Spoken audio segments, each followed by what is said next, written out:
Eu, Tituba. Capítulo 7. Moramos em Boston porque Samuel Parris esperava que seus correligionários, os puritanos, oferecessem a ele uma paróquia. Coitado dele. As propostas não chegavam. Isso, creio eu, devia-se à personalidade de Parris.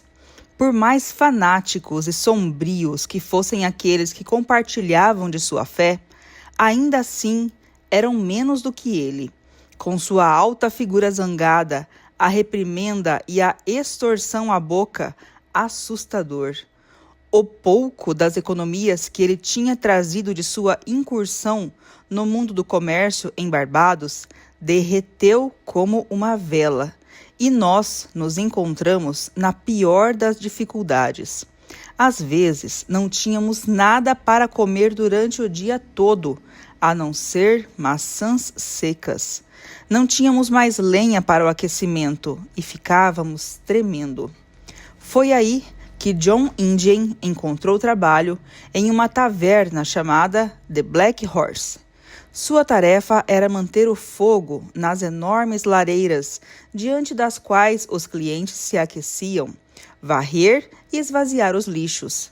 Ele voltava ao clarear do dia, fedendo a conhaque ou cerveja, mas com alguma comida escondida em suas roupas. Ele me contava com uma voz arrastada e sonolenta: "Minha rainha, se você soubesse a vida que se leva aqui nessa cidade de Boston, a 2 passos dos censores da igreja, como nosso Samuel Parris, você não acreditaria nos seus olhos nem nos seus ouvidos. Putas, marinheiros com um brinco de argola nas orelhas, capitães de cabelos engraxados sob um chapéu de 3 pontas, e até mesmo cavalheiros conhecedores da Bíblia, cujas mulheres e crianças estão em casa. Toda essa gente bebe, xinga e fornica. Ah, Tituba, você não é capaz de compreender a hipocrisia do mundo dos brancos." Eu o colocava na cama enquanto ele ainda tagarelava. Dado seu humor, ele não tardou em fazer muitos amigos e me contar sobre suas conversas. Ele me disse que o tratado se intensificava. É aos milhares que os nossos são arrancados de África. Ele me disse que nós não éramos o único povo que os brancos reduziram a escravizados, mas que também escravizavam os indígenas, primeiros habitantes da América, assim como tinham feito com o nosso querido povo de Barbados. Eu o escutava com estupor e revolta.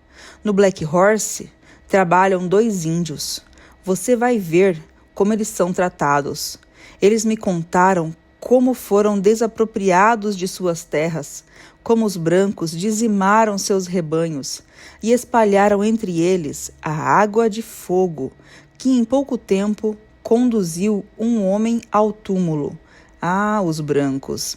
Essas histórias me deixavam perplexa e eu me esforçava para compreender. Será que é porque fizeram tanto mal a todos os seus semelhantes, aqueles que têm a pele negra, aqueles que têm a pele vermelha, que eles têm esse sentimento tão forte de estarem condenados? John não foi capaz de responder a essas interrogações, que, aliás, não lhe tocaram o espírito. De todos nós, ele era certamente o menos infeliz.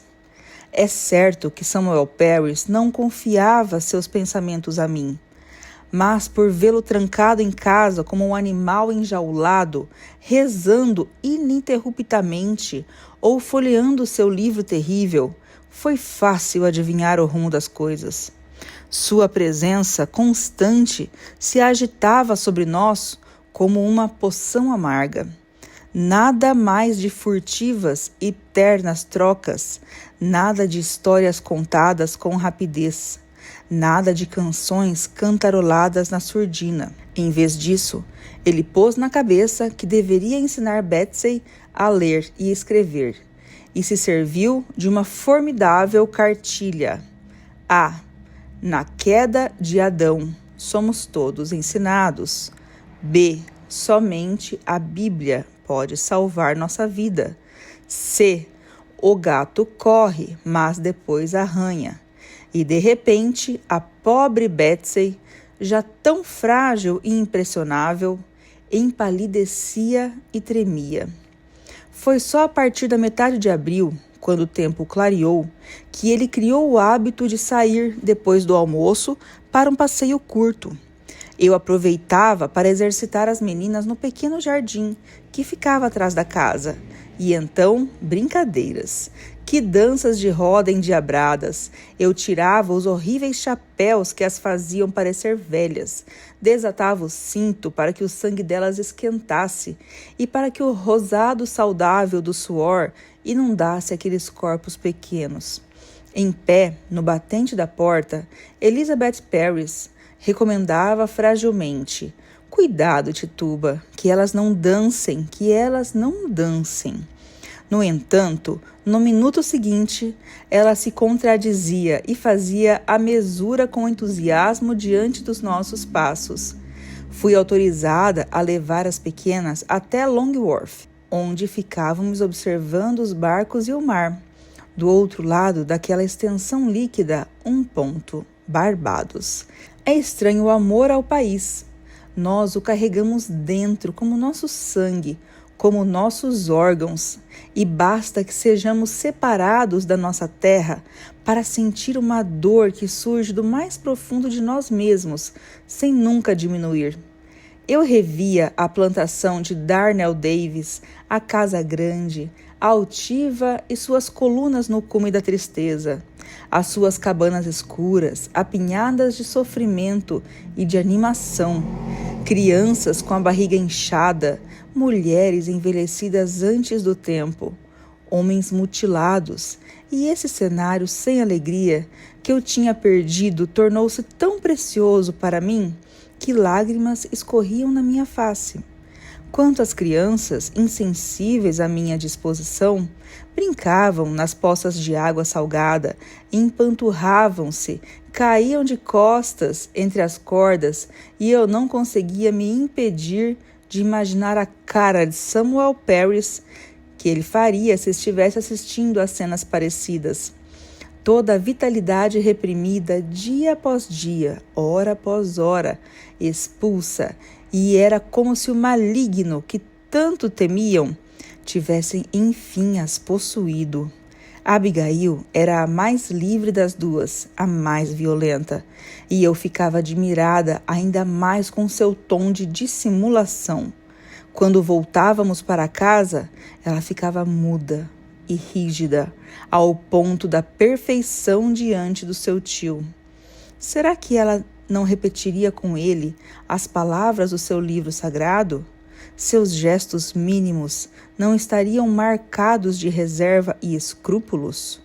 Numa tarde, voltando de Long Wharf, fomos testemunhas de um espetáculo cuja terrível impressão nunca mais se dissipou de mim. Estávamos em Front Street quando vimos muitos negros na praça situada entre a prisão, o tribunal e a igreja. Haveria uma execução. A multidão se apertava então aos pés do palanque elevado, sobre o qual estava a forca. Ao redor dela se agitavam homens sinistros com chapéus de abas largas. Quando nos aproximamos, percebemos que uma mulher, uma velha, estava em pé, com a corda ao redor do seu pescoço. Bruscamente, um dos homens empurrou o pedaço de madeira sobre o qual os pés dela descansavam. Seu corpo se arqueou. Ouvimos um grito horrível e a sua cabeça caiu para o lado. Eu mesma orrei e caí de joelhos, no meio da multidão excitada, curiosa, quase alegre. Foi como se eu tivesse sido obrigada a reviver a execução da minha mãe. Não era apenas uma velha que balançava ali.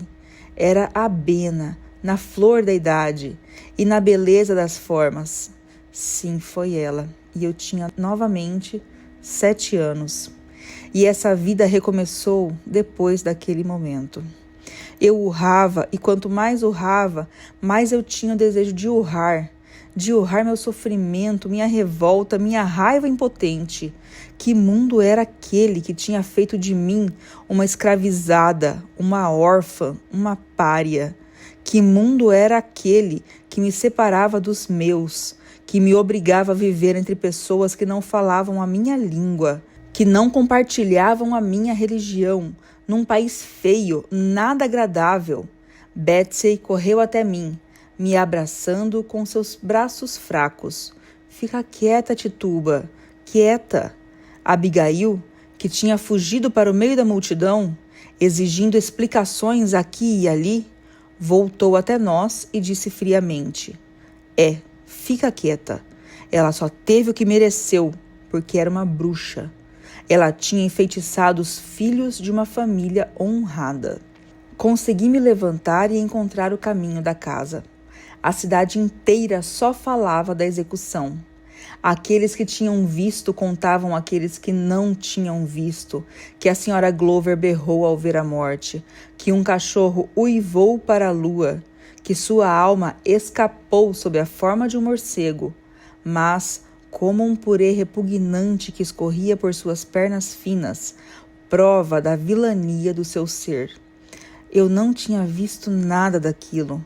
Eu havia assistido a um espetáculo de completa barbárie. Foi um pouco depois disso que me dei conta de que estava carregando em mim uma criança e decidi matá-la. Na minha triste existência, fora os beijos de Betsy e os segredos trocados com Elizabeth Parris, os únicos momentos de alegria eram aqueles que eu passava com John Indian. Sujo e tremendo de frio ou bêbado de cansaço, todas as noites meu homem fazia amor comigo. Como dormíamos num reduzido cômodo contíguo ao quarto do senhor e da senhora Parris, tínhamos que tomar cuidado para que não escutassem nenhum suspiro ou reclamação que pudesse revelar a natureza das nossas atividades. Paradoxalmente, nossas trocas furiosas ganhavam mais sabor. Para uma escravizada, a maternidade não é uma alegria. Ela vem para expelirmos, em um mundo de servidão e abjeção, um pequeno inocente, cujo destino será impossível de mudar. Durante toda a minha infância, vi pessoas escravizadas assassinarem seu recém-nascido, plantando um longo espinho no ovo ainda gelatinoso de sua cabeça, cortando com uma lâmina envenenada seu cordão umbilical, ou ainda abandonando-o à noite em algum lugar percorrido por espíritos zangados. Durante toda a minha infância, ouvi escravizadas trocando receitas de poções, de lavagens, injeções que esterilizavam para sempre sua matriz e a transformava em túmulos revestidos de mortalhas vermelhas. Embarbados, em um ambiente onde cada planta me era familiar, eu não teria tido dificuldades para me livrar de um fruto a caminho do mundo. Mas aqui em Boston, como fazer? A menos de 2 quilômetros da saída de Boston, se levantavam densas florestas que decidi explorar.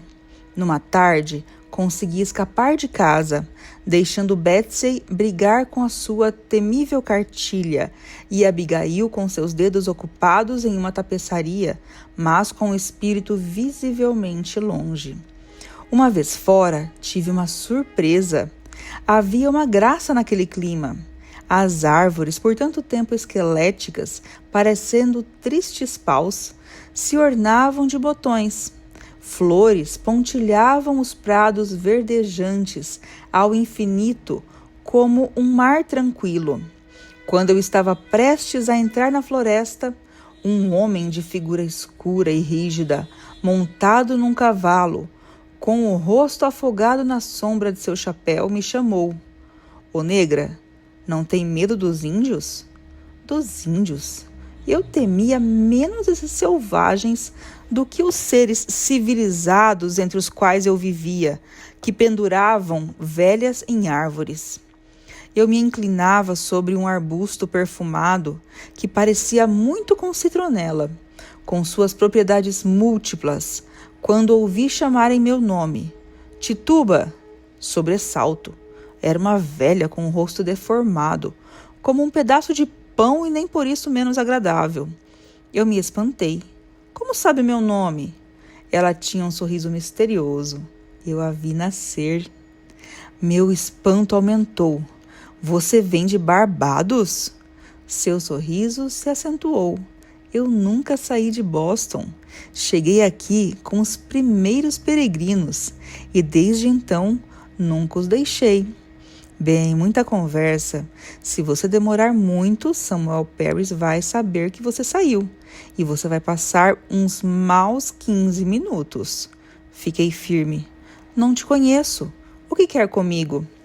Ela se pôs a trotar para dentro da floresta e, como me mantive imóvel, ela se virou e me lançou. Não seja teimosa. Eu sou amiga de Mãe Yaya. Meu nome é Judá White. A velha Judá me indicou o caminho de cada planta e suas propriedades. Eu anotei de cabeça algumas receitas que ela me revelou. Para se livrar de verrugas, esfregue o local com um sapo vivo, até que a pele do animal as absorva. Durante o inverno, para prevenir incômodos causados pelo frio, beba infusões de cicuta. Cuidado, o sumo é mortal e pode ser utilizado para outros fins. Para evitar a artrite, carregue no dedo anelar da mão esquerda um anel feito de batata crua. Todas as feridas podem ser curadas com emplastos de folha de couve e as bolhas com purê de nabo cru. Em caso de bronquite aguda, coloque o pelo de um gato preto sobre o peito do doente.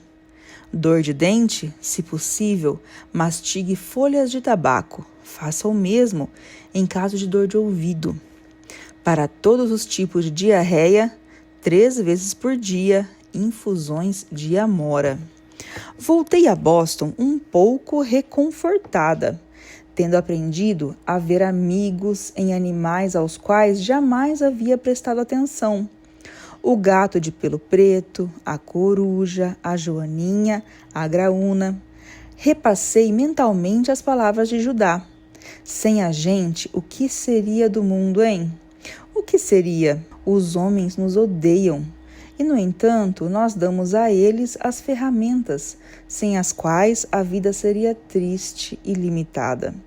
Graças a nós, eles podem modificar o presente. Quem sabe, ler o futuro.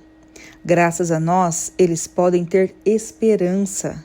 Tituba, nós somos o sal da terra.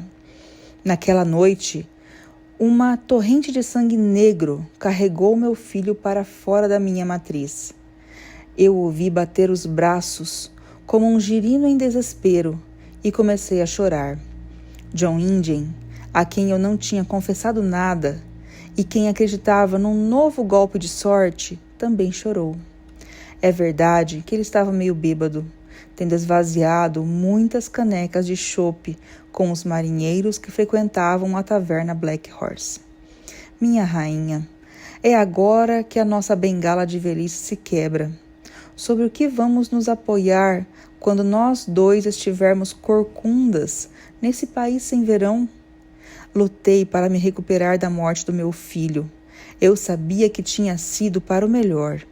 No entanto, a imagem daquele pequeno rosto, cujos contornos reais não conhecerei jamais, vinha me assombrar. Por uma estranha aberração, parecia que o grito que a senhora Glover dera, quando estava no corredor da morte, vinha das entranhas do meu filho. Torturado pela mesma sociedade, condenado pelos mesmos juízes, Betsy e Elizabeth Parris perceberam meu estado de espírito, redobrando sua atenção e doçura, que em outros tempos não teriam falhado em chamar a atenção de Samuel Parris. Ou ele se encontrava constantemente preso a um humor cada vez mais sombrio, porque as coisas iam de mal a pior. O único dinheiro que entrava na casa era o que John Indian ganhava fazendo roncar o fogo das lareiras do Black Horse. Então, literalmente, estávamos morrendo de fome. O rosto das meninas emagrecia e elas boiavam dentro da roupa. Entramos no verão. O sol vinha iluminar os telhados cinza e telhados azuis de Boston. Ele pendurou folhas nos galhos das árvores, plantou longas agulhas de fogo na água do mar. Apesar da tristeza da vida, ele fez dançar o sangue em nossas veias. Poucas semanas depois, Samuel Parris nos anunciou, em um tom moroso, que aceitara a oferta de uma paróquia e que partiríamos para a aldeia de Salem, mais ou menos a 35 quilômetros de Boston. John Indian, que como sempre sabia de tudo, me explicou por que Samuel Parris parecia tão pouco entusiasmado. A aldeia de Salem tinha uma reputação muito ruim em Bay Colony. 2 vezes, 2 ministros, o reverendo James Bailey e o reverendo George Burroughs, foram expulsos pela hostilidade de grande parte dos paroquianos, que se recusavam a prover a subsistência deles. O salário anual de 66 libras era uma ninharia, sobretudo porque a lenha não era fornecida e os invernos eram rigorosos na floresta. Por fim, ao redor de Salem, viviam indígenas, ferozes e bárbaros, resolutos a escalpelarem cabeças que se aventuravam perto demais. Nosso Senhor não terminou seus estudos. Estudos? Sim, em teologia, para se tornar pastor. Apesar disso, ele deseja que as pessoas o tratem como Reverendo Increase Matter ou como John Cotton em pessoa. Quem é essa gente? Então John Indian se atrapalhou. Não sei, minha linda. Eu só ouvi alguém dizer estes nomes. Ainda passamos algumas semanas em Boston. Tive tempo de retomar as principais recomendações de Judah White. Antes de ocupar uma casa, ou assim que ocupar, coloque nos cantos de cada cômodo galhos de erva de passarinho e folhas de manjerona. Varra a poeira do oeste para o leste e a queime cuidadosamente antes de levar as cinzas para fora. Borrife urina fresca no chão, com a mão esquerda. No pôr do sol, queime ramos de Populara indica, misturados com sal grosso. Mais importante, prepare seu jardim e reúna nele tudo o que for simples e necessário. Caso contrário, cultive em caixas cheias de terra. Não deixe de escarrar 4 vezes ao acordar. Eu não escondo que, em todo caso, tudo aquilo me parecia pueril. Nas Antilhas, nossa ciência é mais nobre e depende mais das forças do que das coisas. Mas enfim, como me recomendou Mãe Yaya, se chegar ao país dos aleijados, se arraste pelo chão.